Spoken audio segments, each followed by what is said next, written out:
Gold trusted gold buyers మీరు తాకట్టు పెట్టిన బంగారాన్ని విడిపించి ఈ రోజు ఉన్న మార్కెట్ ధరకు కొనబడును.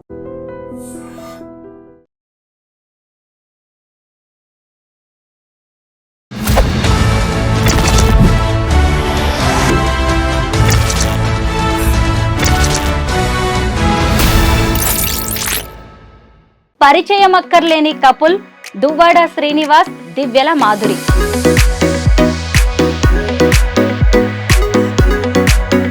మాధురి గారు, మీరు కొత్త బిజినెస్ ఏదో స్టార్ట్ చేయబోతున్నారంట హైదరాబాద్ లో, అది కూడా శారీస్ బిజినెస్. ముందు నుంచి నాకు శారీస్ బిజినెస్ మీద కొంచెం సో పొలిటికల్ గా ప్రతిసారి ఏం జరుగుతుందంటే ఇతను పాలిటిక్స్ లో బిజినెస్ పరంగా కంప్లీట్ గా లాస్ అయ్యాం. సో అలాంటప్పుడు శ్రీనివాస్ గారికి నాకున్న ఇంట్రెస్ట్ ని గమనించారు. అతను కూడా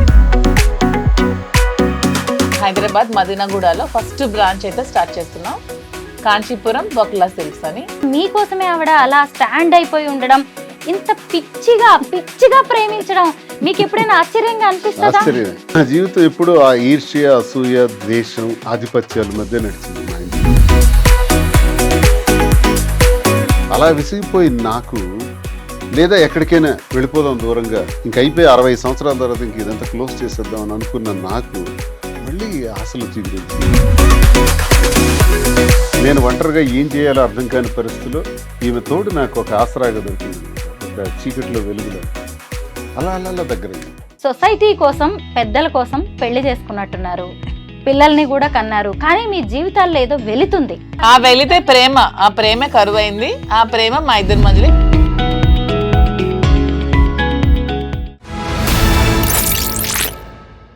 అందరికీ నమస్కారం, నేను Swarupa Potlapalli. Welcome to trending topic. పరిచయం అక్కర్లేని కపుల్ దువ్వాడ శ్రీనివాస్, దివ్యల మాధురి. ప్రస్తుతం వారిద్దరూ నాతో పాటు ఉన్నారు. వాళ్ళ గురించి ఇవాళ చాలా ఇంట్రెస్టింగ్ విషయాలను నేను మీకు చెప్పబోతున్నాను. నమస్తే మాధురి గారు. నమస్తే అండి. నమస్తే శ్రీనివాస్ గారు. బాగున్నానండి. నేను ఇప్పటికీ మీ ఇంటర్వ్యూస్, మీ వీడియోస్ చాలా చూశాను. బట్ ఇంత తొందరగా మిమ్మల్ని ఇంటర్వ్యూ చేసే ఛాన్స్ నాకు వస్తుంది అనుకోలేదు. ఇవాళ మాత్రం చాలా విషయాలు అడగాలనుకుంటున్నానండి. పర్వాలేదా? ముందుగా ఇక్కడి నుంచి స్టార్ట్ చేస్తాను. మాధురి గారు, మీరు కొత్త బిజినెస్ ఏదో స్టార్ట్ చేయబోతున్నారంట హైదరాబాద్ లో, అది కూడా శారీస్ బిజినెస్. దాని గురించి ముందు మాట్లాడుకుందాం. నేను ముందు నుంచి నాకు శారీస్ బిజినెస్ మీద కొంచెం ప్యాషన్ ఉంది. నాకున్న ఈ ఫ్యాషన్లో ప్యాషన్ గమనించి శ్రీనివాస్ గారు నన్ను ఎంకరేజ్ చేశారు. శ్రీనివాస్ గారు ముందు నుంచి కూడా మైనింగ్ బిజినెస్. సో పొలిటికల్గా ప్రతిసారి ఏం జరుగుతుందంటే ఇతను పాలిటిక్స్లో మన పార్టీ హవాలో లేనప్పుడు అదర్ పార్టీ వచ్చినప్పుడు పొలిటికల్గా ఇతన్ని వ్యాపారాల మీద దెబ్బతీస్తున్నారు. సో మైండ్స్ అన్ని దెబ్బతీస్తారు. ఇదే విధంగా ఈ ఎలక్షన్ కూడా మేము ఓడిపోయిన ఈవినింగే మా మైండ్ని క్లోజ్ చేశారు. ఆల్మోస్ట్ 60 crores వరకు మేము లాస్ అయిపోయాం. బిజినెస్ పరంగా కంప్లీట్గా లాస్ అయ్యాం. సో అలాంటప్పుడు శ్రీనివాస్ గారికి నాకున్న ఇంట్రెస్ట్ని గమనించారు. అతను కూడా నేను రిక్వెస్ట్ చేయడం జరిగింది, రాజా ఇలా నేను శారీ షాప్ పెడదాం అనుకుంటున్నాను, కొంచెం మీరు ఎంకరేజ్ చేయండి అని అడిగిన వెంటనే నాకు ఒప్పుకున్నారు. సో తప్పకుండా అపార్ట్ ఫ్రమ్ ద పాలిటిక్స్ ఒక 10% 20% నీ కోసం టైం స్పెండ్ చేసి నీకు సపోర్ట్ చేస్తాను, పెట్టు అని నన్ను ఎంకరేజ్ చేశారు. సో March 3rd హైదరాబాద్ మదీనాగూడలో ఫస్ట్ బ్రాంచ్ అయితే స్టార్ట్ చేస్తున్నాం, కాంచీపురం బొక్లా సిల్క్స్ అని. సో ఇది కూడా ఏంటంటే నాకు ముందు నుంచి శారీస్ అంటే ఇంట్రెస్ట్. ఈ ఫీల్డ్లో నేను ప్రతిసారి చాలా షాప్స్కి వెళ్ళి శారీస్ పర్చేస్ చేస్తూ ఉండేదాన్ని. అప్పుడు ఒకటి గమనించాను ఏంటంటే వీవర్స్ ప్రైస్ కంటే కూడా రిటైల్స్లో ఎక్కువ ప్రైస్ పెట్టి అమ్ముతున్నారని. సో ఇది కాకుండా మనమే దగ్గరుండి వీవింగ్ చేయించుకొని వీవర్స్కి కూడా పని కల్పిస్తూ మనం ఆ వీవర్స్ ప్రైస్ నుంచి కొంచెం మనకున్న మార్జిన్ వేసుకుంటూ తక్కువ ప్రైస్లోనే పబ్లిక్ కూడా శారీ అందాలి, ప్రతి ఉమెన్కి కూడా తక్కువ ప్రైస్లో శారీ వెళ్ళాలి, అది కూడా ప్యూర్ క్వాలిటీ ఉండాలి. సో ఇప్పుడు మనకి చాలా వెరైటీస్ ఉంటాయి, టస్సెస్, ఆర్గాంజెస్, పట్టు, ఇలా చాలా ఉంటాయి. లెనిన్ అన్నీ కూడా డూప్లికేట్స్ వచ్చేస్తున్నాయి. అలా కాకుండా ఎందుకంటే యాజ్ ఏ ఉమెన్గా మనం శారీ కట్టుకునేటప్పుడు ఆ ఫీల్ అనేది మనకు తెలుస్తుంది. ఎదుటి వాళ్ళకంటే కూడా వాళ్ళకి నచ్చినాయి నచ్చకపోయినాయి, ముందు మనకు నచ్చాలి, మనకు ఆ ఫీల్ కంఫర్ట్గా ఉండాలి. సో ప్యూరిటీ అనేది కంపల్సరీ ఉంటూ క్వాలిటీ కూడా తక్కువ రేట్కి ఇస్తూ శారీ షాప్ ఓపెన్ చేయాలనే ఉద్దేశంతోనే నేను శారీ స్టోర్ ఓపెన్ చేస్తున్నాను. దానికి శ్రీనివాస్ గారు నాకు సపోర్ట్ చేశారు. దాని పేరు కాంచీపురం బొక్లా సిల్క్స్ అని మేము పెట్టుకున్నాం. అయితే మాలాంటి మిడిల్ క్లాస్ విమెన్ కూడా వచ్చి షాపింగ్ చేయొచ్చు అన్నమాట. ష్యూర్, మిడిల్ క్లాసే కాదు, బిలో మిడిల్ క్లాస్ కూడా వచ్చి చక్కగా మాధురి మేడం దగ్గరకు వచ్చాము, మేము వెళ్ళాము, మాకు తక్కువ ప్రైస్కి ఇంత మంచి క్వాలిటీ శారీ వచ్చిందని ఫీల్ అవుతూ కస్టమర్ ప్రతి ఒక్కరు కూడా వెళ్తారు. అండ్ మెయిన్ నేను నా శారీ షాప్కి బ్రాండ్ అంబాసిడర్ నేనే. నా షాప్ కి నా బ్రాండ్ అంబాసిడర్ కస్టమర్స్ అనుకుంటున్నాను. ఎవరో హీరోయిన్స్ కి మోడల్స్ కి పిలిచి డబ్బులు ఇచ్చి మోడల్ షూట్ చేసే బదులు నా కస్టమర్ కే తక్కువ ప్రైస్ ఇస్తే వాళ్ళే నా బ్రాండ్ అంబాసిడర్స్ గా ఉంటారు.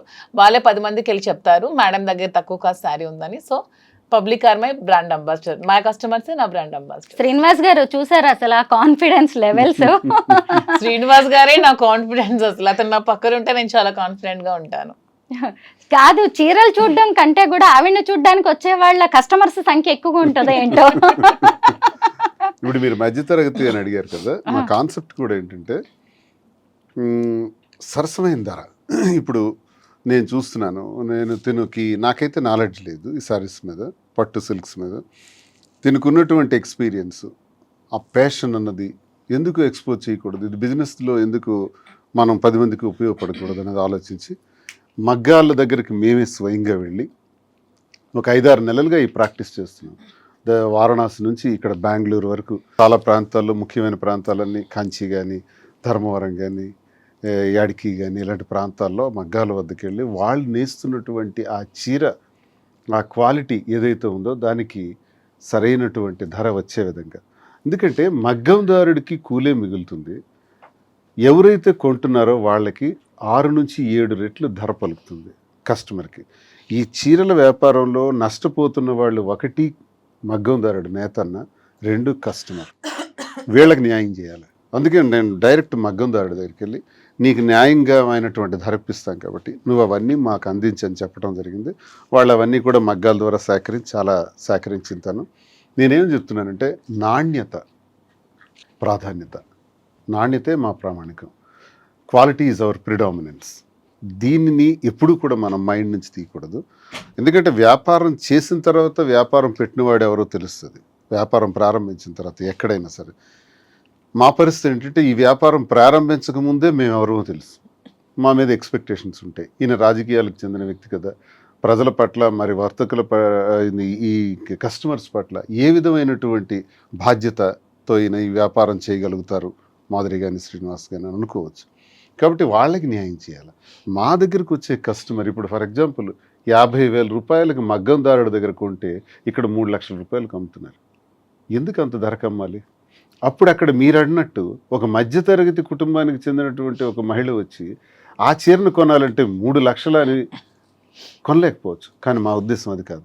ఆ 50,000 రూపాయల చీరనే ప్రాఫిట్స్ అలాగే మెయింటెనెన్స్ అన్నీ కలుపుకొని ఒక సరసమైన ధర, ఒక రీజనబుల్ ప్రైస్కి అంత కాస్ట్లీ చీర కూడా అందించాలి. ఏదైతే అంత ఖరీదు పెట్టి జూబ్లీ హిల్స్లో కొంటున్నారో అదే చీరని అదే జూబ్లీ హిల్స్లో కానీ, అదే మదీనాగూడలో కానీ, హైదరాబాద్లో ఎక్కడైనా సరే ఒక రీజనబుల్ ప్రైస్కి అందించాలి. కస్టమర్ అనేవాడు మన దగ్గరికి వచ్చాడంటే సంతృప్తితో అతను బిల్ పేమెంట్ చేయాలి. కళ్ళల్లో బాధ ఉండకూడదు, అరే నేను ఈ ప్రైస్ ఇంత ఎక్కువ ఇచ్చానే అన్న ఫీలింగ్ ఉండకూడదు. మనం వాళ్ళ సంతృప్తిని చూడాలి అన్నది మాకున్న ప్రజా సంబంధాల కారణంగానే ఈ అభిప్రాయం కూడా ఉంది మాకు. ఆ అభిప్రాయంతోనే బిజినెస్ చేయటం జరుగుతుంది తప్ప లాభాపేక్షతోని ఇందులో ఏదో సంపాదించేయాలని కాదు. అలా చేయాలనుకుంటే చాలా వ్యాపారాలు ఉంటాయి, ఇందులోకే రావాల్సిన పని లేదు. తనకున్న ప్యాషన్ పట్ల, ఈ వ్యాపారం చేయటం పట్ల ఆమె ప్రతి స్త్రీకి తనకు ఒక అవగాహన ఉంది. పొట్టిగా ఉన్నారా, పొడవుగా ఉన్నారా, వీళ్ళు నలుపుగా ఉన్నారా, తెలుపుగా ఉన్నారా, ఎవరు ఎలా ఉన్నా నాతో చాలా మంచి మాటలు చెప్పింది. స్త్రీకి ఆభరణం చీర అని, ఆభరణాల కన్నా నిజమైన ఆభరణం చీర. ఆ చీర ఎలా ఉండాలి అన్నది సామాన్యులు, ఒక కవి కూడా చెప్పారు, సామాన్యుడైన కూలి పనికి వెళ్ళే స్త్రీ అయినా సరే ఎవరికైనా చీర ఇచ్చే అంత అందం ఏది ఇవ్వదు. కాబట్టి ఆ చీరని అందరికీ అనుకూలంగా ఉండేటట్టు ఏ చీరని తయారు చేసి పెడితే ఈ షాప్లో ఆ అందాన్ని తెచ్చిపెట్టగలం అన్నది ఒక పెద్ద స్టడీ చేసింది. స్టడీ చేసి ఇవన్నీ చేసింది. తన కష్టం ఎక్కువ, నేను బ్యాక్డ్రాప్లో ఆమెకు పూర్తిగా సపోర్ట్ ఇస్తున్నాను. ఈ బిజినెస్లో ఇక్కడ ఒక 6 బ్రాంచెస్ కింద డెవలప్ చేసి ఇంకా అలాగే విజయవాడ, రాజమండ్రి, కాకినాడ, విశాఖపట్నం, బెంగళూరు ఇలా విస్తరిద్దామని, దీంతోపాటు జ్యువెలరీ కూడా ఆమెకు బాగా అనుభవం ఉంది, దానిలో కూడా స్టార్ట్ చేద్దామని ఈ రంగంలోకి దిగటం జరిగింది. అసలు మైనింగ్ బిజినెస్ ఎక్కడా, చీరల బిజినెస్ ఎక్కడా? చీరల గురించి మీరు ఎంత అద్భుతంగా చెప్తున్నారు. అదే నేను ఇప్పుడు అడగబోతున్నాను. యాక్చువల్ గా ఎందుకంటే స్త్రీకి నిజమైన ఆభరణం చీర అని నేను అంటూ ఉంటాను. సో శ్రీనివాస్, ఉమెన్ పొట్టిగా ఉన్నా, పొడుగ్గా ఉన్నా, నలుపుగా ఉన్నా, లావుగా ఉన్నా, ఎలా ఉన్నా ఉమెన్ అంటే అందం అంతే. అది ఈవిడైనా మిమ్మల్ని ఇలా equal to మార్చేసింది చీరల గురించి కూడా మాట్లాడేలాగా ఈవిడే కదా ఇంతవరకు రాళ్ల గురించి మాట్లాడేవాడు. రాళ్ళు రప్పల గురించి వరల్డ్ మాట్లాడేవాళ్ళు. క్లాస్ మెటీరియల్ గ్రానైట్ లో నాకు మంచి పేరు ప్రఖ్యాతులు ఉండే ఐకాన్ బ్రౌన్ అని. ఎక్స్పోర్ట్స్ 20 years గ్రానైట్స్ ఎక్స్పోర్ట్స్ లోనే ఉన్నాను. వ్యాపారం గురించి తెలుసు, ఫినాన్స్ అప్ అండ్ డౌన్స్ తెలుసు, ఇవన్నీ తెలుసును కానీ దీని గురించి నాకు చీరల పట్ల అవగాహన లేదు. ఈ మధ్యకాలంలో ఈ 4-5 months నుంచి ఎక్కువగా నేను చూస్తున్నాను. మగ్గాల దగ్గరికి వెళ్ళటం, వాళ్ళు చూడటం, వాళ్ళు పడే కష్టం, ఇందులో నాణ్యత, ఇవన్నీ చూస్తూ నేను కంక్లూజన్కి వచ్చాను. మనం ఈ బిజినెస్ ఈ రకంగా చేయాలి, ఇది బ్రెయిన్లో పెట్టుకున్నాను. తప్పకుండా సక్సెస్ చేస్తాం, తప్పకుండా న్యాయమైన ధర, సరసమైన ధర వస్తుంది. దానికి నేను ఎప్పుడు కూడా ఆ విధంగా ఆలోచిస్తాను. వ్యాపారం విషయంలో చేద్దాం. ఇప్పుడు ఈ వ్యాపారం చేయకూడదని ఏముంది, ఇది నేరం కాదు. చాలామంది అంటుంటారు దువ్వాడ శ్రీనివాస్ ఆఖరికి ఇలా ఆలోచిస్తున్నాడా, పొలిటీషియన్, అగ్రెసివ్గా మాట్లాడే పొలిటీషియన్, ఎవరినైనా ప్రశ్నించేవాడు, ఎంత దీనిగా ఉండేవాడు. ఏం తప్పే ఉంది? మాధురి కోరికను వాలంటైన్స్ డే సందర్భంగా నాకు ఇది కోరుకుంది, నేను నా ఫ్యాషన్ పట్ల నాకున్న ఈ ప్యాషన్ని మీరు సహకరించండి అనేటప్పుడు నేను మాట ఇచ్చాను. తప్పకుండా తను ఈ బిజినెస్లో సక్సెస్ అవుతుంది. వచ్చే వ్యాలంటైన్స్ డే నాటికి తప్పకుండా 6 branches ఫినిష్ అవుతాయి. ఇతర ఆంధ్రప్రదేశ్లో కూడా కొన్ని బ్రాంచెస్ వస్తాయి. ఒక విమెన్ ఎంటర్ప్రెన్యూర్గా ఒక మంచి ప్లాట్ఫామ్ మీద నిలబడుతుంది. 6 branches ఎక్కడ మాధురి గారు? ఫస్ట్ నేను మదీనాగూడలో స్టార్ట్ చేస్తున్నాను. హైదరాబాదే. ఎందుకంటే వెన్ కంపేర్ టు ఆంధ్ర అమ్మాయినే, కానీ ఎందుకో నాకు హైదరాబాద్ పీపుల్ కనెక్షన్ ఈ 6-7 monthsలో చాలా ఎక్కువగా ఉంది. మ్యాక్సిమం హైదరాబాద్ ఎవరికైనా సరే లైఫ్ ఇస్తుంది బతకడానికి వచ్చే వాళ్ళకి చాలా మందికి. సో నాకు ఎక్కువ ఫ్యాన్స్ కూడా హైదరాబాద్లోనే ఉన్నారు. తెలంగాణ వాళ్ళే చాలా ఎక్కువ ఉన్నారు. నన్ను ఆదరిస్తున్నారు, అర్థం చేసుకున్నారు, సపోర్ట్ చేస్తున్నారు, నన్ను ప్రేమిస్తున్నారు, నన్ను కలవాలని అడుగుతున్నారు, నన్ను కలుస్తున్నారు, చాలా సపోర్ట్ చేస్తున్నారు. సో ఎందుకు ఫస్ట్ హైదరాబాదే చూస్ చేసుకోకూడదని ఆలోచించుకొని హైదరాబాద్ ఫస్ట్ చూస్ చేసుకున్నాను. అండ్ ఉమెన్ ఎంటర్ప్రెన్యూర్ ఎదగడానికి హైదరాబాద్ మంచి అవకాశం ఇస్తుందని నేను బాగా స్ట్రాంగ్గా నమ్ముతున్నాను. ఎందుకంటే when compare to Andhra, Hyderabad people are well matured. కొంచెం అంటే ఫ్యాషన్ పరంగా కూడా కొంచెం ఈ culture when compare to Andhra కొంచెం ఇది డెవలప్డ్గా ఉంది. సో ఫస్ట్ బ్రాంచ్ మదీనాగూడలో స్టార్ట్ చేసి, నెక్స్ట్ బ్రాంచ్ జూబ్లీ హిల్స్లో స్టార్ట్ చేసి, ఇంకొక బ్రాంచ్ వేరే దగ్గర ప్లాన్ చేస్తున్నాం. తర్వాత నెక్స్ట్ ఆంధ్ర మా వైజాగ్లో కూడా పెట్టాలి, విజయవాడలో, రాజమండ్రిలో ఇలా కూడా పెట్టాలనే ఆలోచనలో అయితే ఉన్నాము. నాకైతే ఉమెన్ ఎంటర్ప్రెన్యూర్గా ఎదగాలని ఉంది. నాకే కాదు, ప్రతి ఉమెన్కి ఇదే చెప్తున్నాను. ప్రతి ఒక్కరు కూడా మీరు మెయిన్ డిపెండ్ అవ్వడం మానేసి మీకు ఎర్న్ చేసుకుంటూ ఇండివిజువల్గా బతకడం నేర్చుకోండి. తర్వాత మీరు పెళ్ళిళ్ళు చేసుకుంటారో ఏం చేసుకుంటారో మీకు నచ్చిన బట్టి బతకండి, కానీ ఫస్ట్ అయితే మీరు ఇండిపెండెంట్గా బతకడం అయితే నేర్చుకోండి. ఎవరి మీద ఆధారపడకండి. నిజంగా మీ శారీస్ కలెక్షన్ చాలా బాగుంటుంది. Thank you. మీ సెలెక్షన్ కూడా బాగుంటుందని దాన్ని చూస్తుంటేనే అర్థమవుతుంది. ఒకరోజు మీరు ఒక వీడియో చేశారు మీ యూట్యూబ్ ఛానల్. ఆ వీడియో కూడా నేను జస్ట్ 2 hours లో చేశాను. ఆ వీడియో నేను చాలా సర్ప్రైజ్ అయ్యాను. అంతా చూస్తే మీరు ఒకే రోజు చేసిన వీడియో లాగే అనిపించింది. వన్ డే లో 2 hours లో చేశాను. జస్ట్ 2 hours లో జస్ట్ చేశాను. అది శ్రీనివాస్ గారు జస్ట్ ఇలా బయటకి ఎక్కడికి వెళ్ళి వచ్చే లోపల 2 hours లో కంప్లీట్ చేశాను.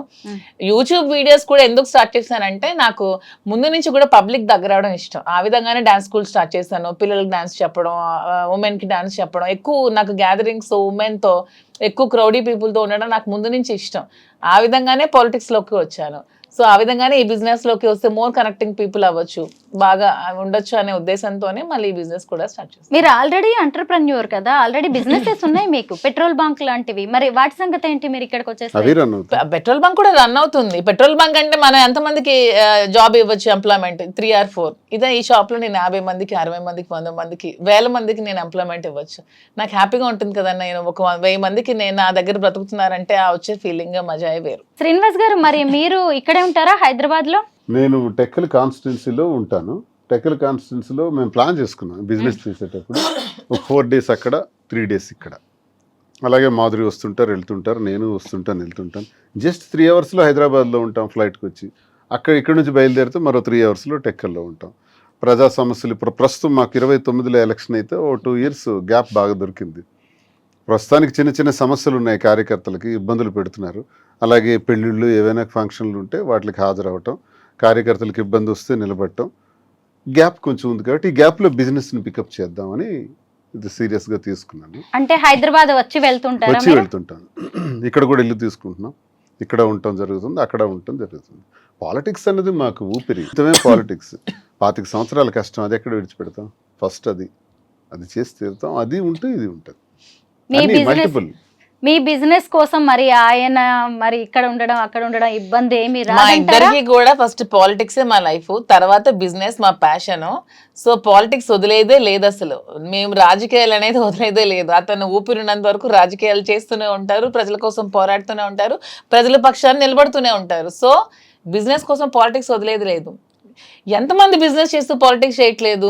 ఓన్లీ పాలిటిక్స్ చేస్తే మేము ఎలా బ్రతికేది? మాకు బ్రతకడానికి కూడా ఉండాలి, మాకు నమ్మి వచ్చిన కార్యకర్తను కూడా మేము బ్రతికి పెట్టే విధంగా ఉండాలంటే మేము కూడా బిజినెస్ చేయాలి, చేస్తూ పాలిటిక్స్ చేయాలి. కాబట్టి రెండు బ్యాలెన్స్ చేసుకోగల సత్తా మాలో ఉందే కాబట్టి మేము కాన్ఫిడెంట్ గా ఉంటూ ఈ నిర్ణయం తీసుకుంటూ బిజినెస్ చేస్తూ పాలిటిక్స్ చేస్తాం. రెండు బ్యాలెన్స్ మా చేసుకోవాలి. ఉద్యోగాల్లో కూడా ఎంతో మంది నాతో ఉన్నటువంటి నిరుద్యోగులు, ఏ అవకాశం లేకుండా ఉన్న వాళ్ళు చాలా మంది ఉన్నారు. వాళ్ళందరినీ ఇన్వాల్వ్ చేస్తున్నాం. మా ఎవరికి కార్యకర్తలు ఇబ్బంది చాలా లేకుండా. మంది ఇక్కడ పెడుతున్నాను స్టాఫ్ గా. అక్కడ ఎవరికైతే జాబ్ అవసరం ఉందో వాళ్ళకి, ఇక్కడ ఎవరు అవసరం ఉందో హైదరాబాద్ లో వాళ్ళకి. ఎంతమంది వీలైతే అంతమందిని తీసుకుంటూ మరి కొంతమందిని అక్కడ అవకాశం లేని వాళ్ళకి కూడా ఇక్కడ తెచ్చిపెట్టడం, ఇవన్నీ కొంతమందికి లైఫ్ ఇవ్వటం జరుగుతుంది కదా. జీవితం నెలకు 20-25,000 జీతం, 30,000 జీతంతో హాయిగా ఉంటారు. పాలిటిక్సే మా లక్ష్యం అని చెప్తున్నారు. Yeah. అసలే మరి హైదరాబాద్కి వస్తున్నారు. హైదరాబాద్ జనం, తెలంగాణ వాళ్ళు చాలా మెచ్యూర్డ్ గా ఆలోచిస్తారు. ఏమో రేపు ఇక్కడ ఏమన్నా పాలిటిక్స్ లోకి అవకాశం వస్తే మాధురి గారికి మీకు ఓకేనా? అవకాశం వచ్చిన మరుక్షణమే మా ఆశీస్సులు ఉంటాయి, సహకారం ఉంటుంది. గ్రేట్. అసలే జిహెచ్ఎంసీ ఎలక్షన్స్ రాబోతున్నాయి. మాధురి గారు మీలాంటి ఫైర్ బ్రాండ్స్ అవసరం అన్ని పార్టీలకి కనిపిస్తోంది. కొంచెం ఆలోచించుకోండి. మీ బేస్ అయిన ఆంధ్ర నుంచి ఇక్కడికి వస్తున్నారు. ఎందుకంటే ఎందుకంటే ఇప్పట్లో మాకున్నది ఎప్పుడు పాలిటిక్స్ తో మాకు నిత్య సంబంధం, వ్యాపారం. అవకాశం వస్తే చూద్దాం. అయితే నేను ఒక ఇంటర్వ్యూలో మీరిద్దరు చెప్పడం ఒకటి నేను చూశాను. మాకు 5 పిల్లలు అన్నారు. మీ 2 ఆడపిల్లలు, అలాగే ముగ్గురు. మీకున్న 3 ఆడపిల్లలు. ఎలాగా ఇంత అంటే ఓన్లీ స్టేట్మెంట్ కి అది పరిమితం చేస్తున్నారా, లేదంటే ప్రాక్టికల్ గా కూడా బాధ్యతగా ఉంటున్నారా మీరు? ప్రాక్టికల్ గా ఉండాలి కదా. స్టేట్మెంట్ కి పరిమితం చేయడానికి మేమేం చిన్నపిల్లలం కాదు. అలాంటి స్టేట్మెంట్ ఇవ్వాల్సిన అవసరం కూడా మాకు లేదు. మాకు 2 పిల్లలు, 3 పిల్లలు, 5 పిల్లలు అనుకునేటప్పుడు 5 పిల్లల బాధ్యత కూడా మేము తీసుకుందామని నిర్ణయించుకున్నాం. ఆల్రెడీ ఒక పాపకు పెళ్ళైంది, ఇంకో పాప పెళ్ళికి రెడీగా ఉంది. ఆమె పెళ్ళికి కావాల్సిన ఏమైతే మేము ఖర్చు పెట్టాల్సిన డౌరీ ఉంటే అవి కూడా రెడీ చేస్తూ, నా పిల్లలు ఇంకా చిన్నవాళ్ళు, just UKG, 5th standard, 6th standard, వాళ్ళకి చదివించుకుంటూ వాళ్ళు కూడా ఒక ఉన్నతమైన స్థానంలో పెడుతూ వాళ్ళు కూడా చూసుకుంటూ 5 పిల్లల బాధ్యత ఇంతమంది ప్రజల బాధ్యత మేము తీసుకున్నప్పుడు 5 పిల్లల బాధ్యత మేము తీసుకోలేమా? సిల్లీ క్వశ్చన్ అది. ఎవరు అడుగుతుంటే మేము సమాధానం ఇస్తున్నాం. సమాధానం ఇవ్వాల్సిన అవసరం కూడా మాకు లేదు. మీరు దేనికి ఉండాలి? మా ఇంటికి వచ్చే ప్రజల కష్టాల్లోనే మేము ఉన్నప్పుడు మా పిల్లలకి మేము ఎలా వదిలేస్తాం? ప్రజలు మాకు నిత్య సంబంధం. మాకు మా వల్ల బయటకు వచ్చినటువంటి 5 పిల్లలు. 5 పిల్లలు చూడకపోతే మీరు ఎవరిని చూడాలి? కామన్, చిన్న విషయం. అది చూడాలి, తప్పదు. అది మా ధర్మం, మా బాధ్యత. యాజ్ ఏ పేరెంట్స్ గా పిల్లల బాధ్యత అందరికీ పేరెంట్స్ తీసుకోవాలి. వాళ్ళ తలరాతలు మనం కలనే, వాళ్ళు ఏమవుతారో అదేమనే తర్వాత అది దైవాధీనం. కానీ వాళ్ళ బాధ్యత మనం అయితే తీసుకోవాలి.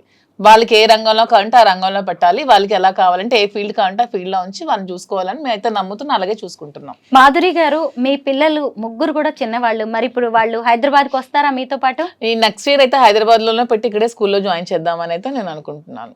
నా దగ్గర ఉంచి చదివిద్దాం అనుకుంటున్నాను. ప్రెసెంట్ మా మదర్ దగ్గర ఉన్నారు. కొంచెం నేను సెటిల్ అయ్యాక హైదరాబాద్ నచ్చింది నాకు కూడా. సో హైదరాబాద్ లోనే వాళ్ళు కూడా చదివిద్దాం అనుకుంటున్నాను. 3 ఆడపిల్లలు, వాళ్ళకి తండ్రి ప్రేమ, ఆయన అందించే భరోసా అనేది చాలా అవసరం. శ్రీనివాస్ గారు ఖచ్చితంగా మంచి తండ్రి, దాన్ని నేను కాదనలేదు. పిల్లలు కూడా అలా యాక్సెప్ట్ చేస్తారా తండ్రి లాగా? ఆయన పిల్లలు వాళ్ళ ఫాదర్ అండర్ లోనే ఉన్నారు. నేను మా హస్బెండ్ మ్యూచువల్ గా కన్సర్న్ తో విడిపోయినా సరే వాళ్ళ ఫాదర్ వాళ్ళ పిల్లల బాధ్యతను తీసుకుంటున్నారు. నా బాధ్యత కూడా యాజ్ ఏ మదర్ గా నేను తీసుకుంటున్నాను. యాజ్ ఏ గార్డియన్ గా, యాజ్ ఏ కేర్ టేకర్ గా, యాజ్ ఏ ఫిలాసఫర్ గా శ్రీనివాస్ గారు కూడా బాధ్యతలు తీసుకుంటున్నారు. మా పిల్లలకి 3 బాధ్యతలు కూడా ఉన్నాయి. 3 తీసుకుంటున్నాం కేరు. వాళ్ళకి ఏ లోటు ఉండదు. నా వల్ల ఈ భూమి మీదకి వచ్చారు పిల్లలు, వాళ్ళకి ఏ లోటు రానివ్వను. నా కంటికి రెప్పలా కాపాడుకొని చూసుకుంటాను. వారసుని ఇవ్వడానికి కూడా మేము రెడీగా ఉన్నాము అని చెప్పారు. చాలా సర్ప్రైజ్ అయ్యాను నేను అసలు. ఆ మాట సర్ప్రైజ్ ఏముంది, ముందు నుంచి మేము అనుకుంటున్నాం. దాంట్లో సర్ప్రైజ్ ఏముంది? నేనే మాధురి అంటేనే ఓపెన్ గా చెప్తుంది ఏదైనా. మేము నిజంగానే వారసుడికి అందామనే ఆలోచనలో ఉన్నాము. యాక్చువల్గా ఈ ప్లానింగ్ ముందే ఉండే, కానీ ఈ బిజినెస్ కోసం ఈ ప్లానింగ్ ని ఒక 1 year షిఫ్ట్ చేసాం. ఆఫ్టర్ ఈ 1 year బిజినెస్ తప్పకుండా కేసులు కూడా ఉన్నాయి కదా, కోర్టులో కేసులు కూడా ఉన్నాయి కాబట్టి అవన్నీ కొంచెం తేలాలి. కాబట్టి కొంచెం తేలిన తర్వాత అవన్నీ కూడా ఉంటది. ఏముంది, కొడుకు కావాలి అనేది బలమైన కోరిక ఈవిడదే అనిపిస్తా ఉంటది నాకు. లేదు నాకంటే ఏంటంటే శ్రీనివాస్ గారు ఉన్న క్వాలిటీస్, ఇలాంటి అవసరం ఇంకొక జనరేషన్ కూడా ఉండాలి, ఇతని వారసుడు ఉండాలనే ఆలోచన నాకైతే ఉంది, అతనికి కూడా ఉంది, ఇద్దరికి ఉంది. ఇష్టమే. మరో దువాడు వస్తాడంటే అంతే కదా. అలానే ఆడపిల్ల మగపిల్ల తక్కువ నేను అన్నా. ఏం ఆడపిల్లలు రాజకీయాలు చేయట్లేదా, ఆడపిల్లలు ప్రైమ్ మినిస్టర్ అవ్వలేదు అలానే కాదు. ఊరికే మా ఇద్దరికి అనిపించింది, అంటే 5 ఉన్నారు కదా, వీళ్ళు 5 చూసుకోవడానికి ఇంకో బాబు ఉంటే బాగుంటుంది అంతే. మీ ఇద్దరిది ప్రేమ అనాలా, ఏమంటారు ఈ అంతకు సంబంధానికి మించి మీరు అనుకోవాలి. పెట్టే పేరు? అంతకు మించి, ప్రేమకు మించి ఏమైనా పదం ఉంటే పెట్టుకోండి. ఈ మాట నేను ఎందుకు అడిగాను అంటే, సహజంగా మనం టీనేజ్ లోనో లేదంటే ఒక 15 ఇయర్స్ నుంచి 25 ఇయర్స్ లోపు ప్రేమలో పడుతూ ఉంటాం. అది ఆడవాళ్ళైనా ఆకర్షణ, మగవాళ్ళ infatuation. ఇలాంటి పేర్లు ఏవో ఉంటాయి. ఆ తర్వాత పెళ్ళైన తర్వాత కూడా కొన్ని రిలేషన్స్ ఉంటాయి, వాటికి రకరకాల పేర్లు ఉన్నాయి. ఇప్పుడు మాధురి గారు, మీరు ఎప్పుడైనా మీ ఎంగేజ్ లో ప్రేమలో పడ్డారా? ఇలా కావాలి అని ఎప్పుడైనా అనిపించిందా మీకు? ఎంగేజ్ లో అంటే ఎప్పుడు డిగ్రీలో ఫస్ట్ ఇయర్ లో ఎప్పుడో ఒకసారి లవ్ చేశాను, తర్వాత మన శ్రీనివాస్ గారిని love చేశాను. చూసారా, అబ్బా ఎంత open mind. He knows everything. I told him everything about me. He knows everything. ఎప్పుడు డిగ్రీ ఇంటర్మీడియట్ సెకండ్ ఇయర్ వరకు నేను శ్రీ చైతన్య చదివాను, గర్ల్స్ క్యాంపసే. డిగ్రీ ఫస్ట్ ఇయర్ లో బయోటెక్నాలజీ నేను first year. Degree first year లో ఒక అబ్బాయికి లవ్ చేశాను, ఆ అబ్బాయి కూడా లవ్ చేశాడు. ఇంట్లో ఇంటర్ కాస్ట్ వల్ల ఒప్పుకోలేదు. ఆ అబ్బాయి వేరే కమ్యూనిటీ, నేను వేరే కమ్యూనిటీ. ఆ అబ్బాయి వచ్చి ఇంటికి వచ్చి మాట్లాడడం కూడా జరిగింది. ఫాదర్ ఒప్పుకోలేదు. ఒప్పుకోకుండా నాకు మ్యారేజ్ చేశారు ఇంట్లో. అప్పట్లోనే బలవంతంగా నాకు పెళ్లి చేశారు. చేసిన తర్వాత కొంచెం అలా డిస్టర్బెన్సెస్ మా ఇద్దరి మధ్యలో, హస్బెండ్ మధ్యలో, మా మధ్యలో ముందు నుంచి ఉంది, అలా పెరిగాయి. వాని వల్ల ఇంకాస్త డిస్టర్బెన్సెస్ పెరిగి తర్వాత లాస్ట్ మా రిజార్ట్ శ్రీనివాస్ గారు అయ్యారు. అంటే చాలా మంది మహిళల్లో ఇలాంటి సంఘర్షణ ఉంటది మాధురి గారు. ఎందుకు మిమ్మల్ని చాలా మంది విమెన్ కావచ్చు, సొసైటీ కూడా మిమ్మల్ని అప్రిషియేట్ చేస్తుంది. ఎందుకు అంటే వాళ్ళ జీవితాల్లో వాళ్ళు చేయలేనివి చాలా మీరు చేసి చూపించారు. మీరు ఎంత అసలు ఆయన పక్కన కూర్చోబెట్టుకొని మీ లవ్ స్టోరీ గురించి చెప్పారు. ఇప్పుడు మళ్ళీ నేను ప్రేమలో పడ్డాను ఈయనతో అని చెప్పారు కదా. అసలు అంటే ఉమెన్ సంఘర్షణకి గురై భర్తతో ఇబ్బందులు పడుతూ ఆత్మహత్యలు చేసుకుంటూ, మొన్న ఎవరో ఒక అమ్మాయిని చూశాను పాపం, డాక్టర్ అమ్మాయి లవ్ మ్యారేజ్ చేసుకుందంట పాపం. ఒక వీడియో పెట్టింది, ఎంత బాధ అనిపించింది అంటే, ఎందుకు అంత బాధపడాలి, నువ్వు బయటకు వచ్చేసాయి, నీకు నీ చేతిలో చదువు ఉందిగా, నువ్వు హ్యాపీగా బతకచ్చు కదా, బయటకు వచ్చి అంత ఏడుస్తూ అంత చచ్చిపోతూ నువ్వు అక్కడ ఎందుకు బ్రతకాలి, సొసైటీ కోసం నువ్వెందుకు బాధపడాలి, సొసైటీ నీకేమైనా పెంచుద్దా, నువ్వు చచ్చిపోతే నీకేమైనా వచ్చి ఆపుద్దా, హ్యాపీగా వచ్చి బ్రతుకు. సో మనం ఏదో ప్రాబ్లమ్స్ ఉన్నాయని ఇరుక్కుంటూ మరి ఎంత పాసిబిలిటీ అంటే అంతవరకు సాల్వ్ చేసుకోవడానికి ట్రై చేయాలి. మన ఒక వైఫ్ అండ్ హస్బెండ్ మధ్య మనస్పర్ధలు వస్తే సాల్వ్ చేసుకోవడానికి మాక్సిమం ట్రై చేయండి. కుదరలేదు, మనం అక్కడ సస్టైన్ అవ్వలేము, ఇంకా చావే శరణ్యం అయినప్పుడు ఖచ్చితంగా బయటకు వచ్చి మీ బతుకు మీరు బతకండి. అంతేగాని మీ లైఫ్ని ఎవరి కోసం నాశనం చేసుకోకండి. ఇది మీ లైఫ్, దేవుడు మీకు ఇచ్చిన లైఫ్, మీ లైఫ్ అనవసరంగా స్పాయిల్ చేసుకోకండి. శ్రీనివాస్ గారు మీరు చెప్పండి, మీకేమైనా ప్రేమ కథలు ఉన్నాయా? 1, 2 కాదు, ఒక 100 కథలు ఉంటాయి. గొడవ పెట్టాలి. మరి ఆవిడ అలా చెప్పినందుకు మీరు కూడా చెప్పాల్సిందే ఖచ్చితంగా. ఎందుకంటే అంత ప్లెయిన్ గా ఉన్నారు, అంత తెల్ల కాగితం అసలు. ఎంతో మంది పరిచయం ఉంటారు, వస్తుంటారు, వెళ్తుంటారు, కానీ నేను ప్రేమను చూశాను మాధురి. శ్రీనివాస్ గారు, నేను అతన్ని మొత్తం హిస్టరీ అంతా బయోపిక్ కూడా రాద్దాం అన్నంత నేను రీసెర్చ్ చేశాను. అతను లైఫ్ లో కాలేజ్ డేస్ నుంచి చిన్నప్పటి నుంచి మొత్తం అంతా రీసెర్చ్ చేస్తే శ్రీనివాస్ గారు ఎప్పుడు ఎవరిని లవ్ చేయలేదు తన లైఫ్ లో. ఏంటండి మీకు ఆయన అంటే, అసలు బయోపిక్ రాస్తారంట. యాక్చువల్లీ మూవీ కూడా తీద్దామని చాలా మంది వస్తున్నారు. శ్రీనివాస్ గారి స్టోరీ చిన్నప్పటి నుంచి ఇప్పటి వరకు, ఈవెన్ మా లవ్ స్టోరీతో కలిపి తీద్దామని చాలా మంది మాకు కన్సల్ట్ అవుతున్నారు. ఈ బిజినెస్ లో పడి కొంచెం గ్యాప్ ఇచ్చాం. మంచి మంచి స్టోరీస్ ఉన్నాయి. అతని లైఫ్ లో ఎప్పుడు ఎవరిని లవ్ చేయలేదు. అతను ఫస్ట్ అండ్ లాస్ట్ నన్నే లవ్ చేసి ఉంటారు. అసలు మాధురి గారు అయితే పెద్ద స్కెచ్ తోనే హైదరాబాద్ తెలంగాణకు వస్తున్నట్టుగా కనిపిస్తుంది. ఎందుకంటే ఆవిడ ఒక మంచి డాన్సరు, యాక్టింగ్ స్కిల్స్ కూడా ఉన్నాయి. ఆల్రెడీ సినిమాకి ప్రొడ్యూసర్ గా వర్క్ చేశారు. డైరెక్షన్ ఛాన్స్ ఉంది ఆవిడకి, యాక్టింగ్ ఛాన్స్. ఏదైనా మీకు డైరెక్షన్ నాకు రాదు లేదా? శ్రీనివాస్ గారికి ఇంట్రెస్ట్ ఉండేది, మూవీస్ లో యాక్ట్ చేయాలని ఇంట్రెస్ట్ ఉండేది. నాకు జగన్మోహన్ రెడ్డి గారు అంటే అభిమానం. అతనంటే ఒక ఇది దైవ సమానులు నాకు. సో అతను చేసిన పథకాలన్నీ ప్రజలకి తెలియాలనే ఆలోచనతో, ఆ పథకాలని ఎలా ప్రవేశపెట్టారు, ఎలా చేశారనే ఆలోచనతో ఒక స్టోరీ చిన్నది రెడీ చేసుకొని శ్రీనివాస్ గారిని లీడ్ రోల్ గా పెట్టి వాలంటీర్ అనే ఒక మూవీకి ప్రొడ్యూస్ చేసి ఒక మూవీ అయితే తీసాను. ప్రొడ్యూసర్ వర్క్ చేశాను. డైరెక్షన్ అయితే నాకు రాదు. యాక్టింగ్ మాత్రం నాకు చాలా ఇంట్రెస్ట్. మీకు సీరియల్స్ లో గానీ, సినిమాల్లో గానీ, వెబ్ సిరీస్ లో గానీ ఛాన్స్ వస్తే చేస్తారా? నాకు ఒక మంచి ఉమెన్ విలన్ రోల్ చేయాలని ఉంది నాకైతే. అంటే రియల్ లైఫ్ లోనేమో మీకు మీరు హీరోయిన్, అంతే, మళ్ళీ రియల్ లైఫ్ లోకి వచ్చేసరికి విలన్ రోల్ చేయాలని ఉంది. యాక్చువల్లీ ఈవిడ దేనికి సూట్ అవుతారండి రియల్ లైఫ్ లో, మీరు చెప్పండి. మంచి మనసు ఉంది అమ్మాయి, అంతేనా? ప్రేమ, అభిమానం, మీరిద్దరూ ఎవరిని- కూడా ఉమ్. సొసైటీ కోసం పెద్దల కోసం పెళ్లి చేసుకున్నట్టున్నారు, పిల్లల్ని కూడా కన్నారు, కానీ మీ జీవితాల్లో ఏదో వెళుతుంది. ఆ టైం ఆ మళ్ళీ మీ వెలితే ఇద్దరిని- ప్రేమ, ఆ ప్రేమ కరువైంది. ఆ ప్రేమ మా ఇద్దరి మధ్యలో ఇప్పుడు గత చిగురించి జన్మ అది సుకృతం, గత అంతేనా? జన్మ అంతే. నేను అదే నమ్ముతాను, ఉమ్. కర్మ సిద్ధాంతంలో నేను అదే నమ్ముతాను. ఎక్కడో గత జన్మలో ఆగింది ఆ బ్రేక్, ఇప్పుడు అది కంటిన్యూ అవుతుంది. అన్ని లవ్ స్టోరీస్ ఫిక్షన్ నుంచి వస్తాయేమో, మా love story real. So fiction వేరు, రియల్ వేరు, మాది రియల్. ఏం నచ్చుతుంది మీకు ఈ వీడిలో? ఫెయిర్నెస్, స్పష్టంగా క్లారిటీగా ట్రాన్స్పరెంట్గా ఉంటుంది. నా పట్ల చాలా ప్రేమ చూపెడుతుంది. కదా, అసలు ఇంత ప్రేమని భరించడం కష్టం కదా. ఇంత ధైర్యం అయితే నేను పొరపాటున ఒక మాట అంటే ఇమీడియట్ గా ఎలా రియాక్ట్ అవుతుందో తెలియదు.